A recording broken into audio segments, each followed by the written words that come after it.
नमस्कार बंधुरा आज आबार एक नतून भिडियो भ्लग इन अभिजित रियल स्टोरीते निये एलाम। आज के विषय वस्तु हलो मिठुन चक्रवर्ती। मिठुन चक्रवर्ती सिनेमार डिस्को डांसार मुक्ति पेয়েছে। राताराति तिनी सुपारस्टार हये जान।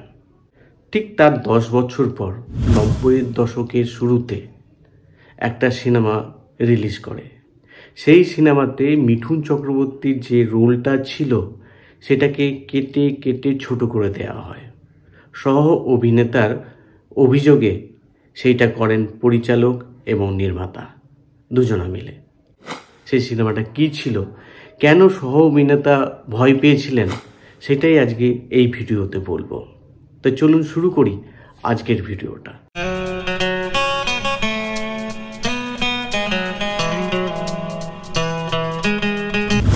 आशी और 90 दशके बलिउडेर दुजोन सुपारस्टारेर कथा बोलबो आपनादेर सामने आज के। तारा एकसाथे मात्र दुटो सिनेमा करेछिलेन। तारा हलेन मिठुन चक्रवर्ती और अमिताभ बच्चन। प्रथम सिनेमाटा छिलो गंगा যমুনা सरस्वती और द्वितीय सिनेमाटा 1990 साले मुक्ति पेয়েছিল धर्मा प्रोडक्शनेर आंडारे, सेटा छिलो अग्निपथ। এই দুটো সিনেমা তারা করেছিলেন। প্রথম সিনেমাটা তো ফ্লপ হয়েছিল আর দ্বিতীয় সিনেমাটা এভারেজ গিয়েছিল। কিন্তু কেন এরকম হয়েছিল? এই দুজন বিখ্যাত অভিনেতা একসাথে কাজ করলে তো খুব সহজেই সিনেমাটা হিট করে যাওয়ার কথা, কারণ এদের ফ্যান ফলোয়ার প্রচুর ছিল। তবুও কেন ফ্লপ করেছিল তার তো অবশ্যই কারণ আছে। প্রথম সিনেমা গঙ্গা যমুনা সরস্বতী। এই সিনেমাতে একটা গান ছিল যেখানে অমিতাভ বচ্চন ডিস্কো ভাংরা নাচ করেছিলেন। আপনারা জানেন মিঠুন চক্রবর্তী নাচের জন্যই বিখ্যাত। তাকে সেই নাচটা না দিয়ে অমিতাভ বচ্চনকে দিয়ে নাচানো হয়েছিল। তাতে দর্শকরা একদমই মেনে নিতে পারেননি। মিঠুন চক্রবর্তীর অত ভালো নাচ তারা দেখতে চেয়েছিলেন।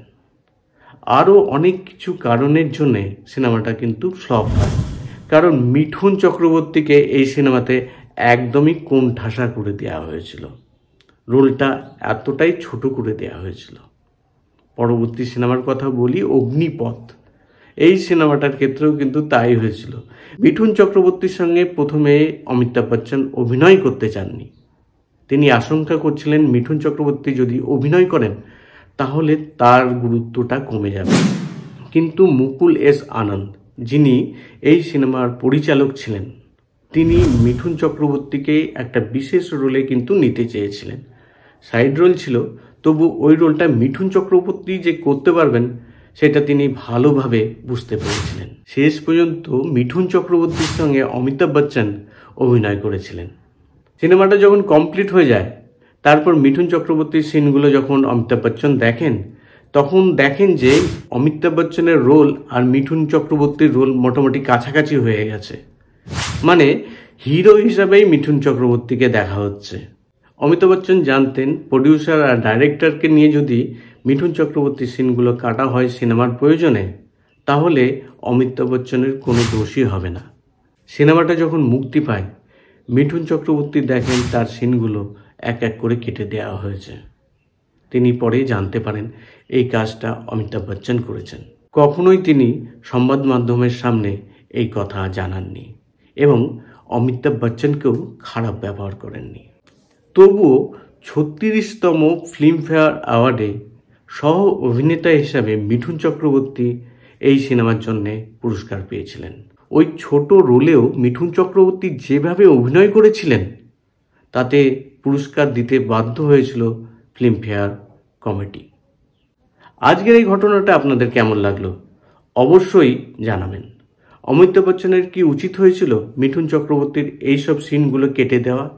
তার জন্য কিন্তু মন্তব্য করবেন। আজকের মতো এইখানেই ভিডিওটা শেষ করছি। আবার দেখা হবে একটা নতুন ভিডিওতে। ততক্ষণের জন্য বিদায় চাইছি। ভালো থাকবেন।